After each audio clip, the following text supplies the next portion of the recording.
Once, there was a species of animal that looked up at the stars and tried to find the rules that governed them.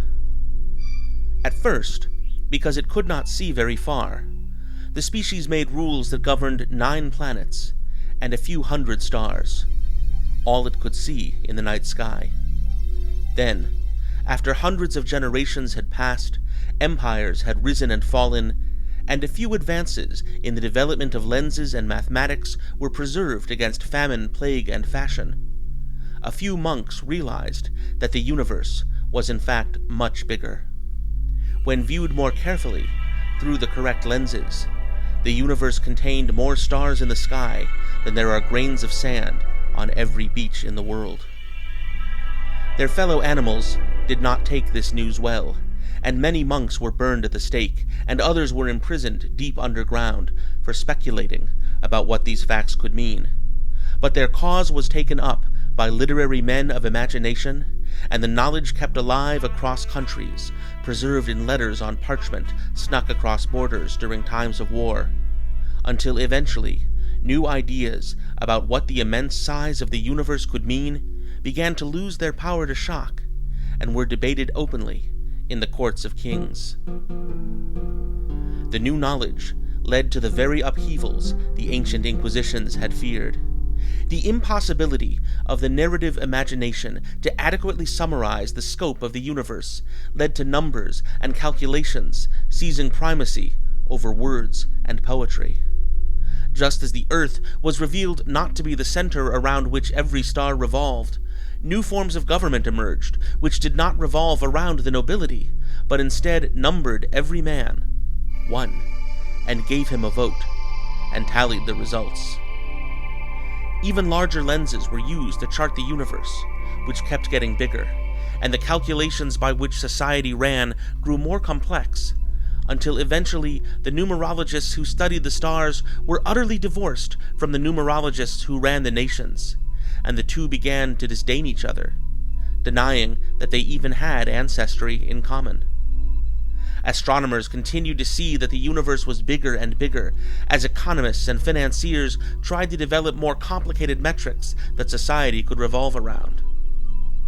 But a universe this big, and a society this changing, only created a profound sense of nervousness and unease for most people. After war and pestilence swept the world and new nations rose again, astronomers intent on refining the calculations of a generation before discovered that not only was the universe still bigger than they'd thought, but that it was continuing to expand, stars eventually getting so far away that even their light could not penetrate the ever-increasing void between them. By this point, the ancient Inquisitions were gone, and so no one recognized that this was the beginning of the end. After hundreds of generations had passed, and the financiers and economists were still promising that stable prosperity was just around the corner. After empires had risen and fallen, and literacy had gone out of fashion because the world stubbornly refused to be tamed by the symbols used to describe it, the innumerable stars in the universe had gone so far away that they could no longer be seen through even the most advanced lenses, and it looked to one and all as though there were only 9 planets and a few hundred stars. After another few generations, barely 100 years, no one believed there had ever been anything more. Yes, the poorly educated and superstitious still held that their ancient ancestors had seen millions of stars in the sky, and so they must be out there somewhere.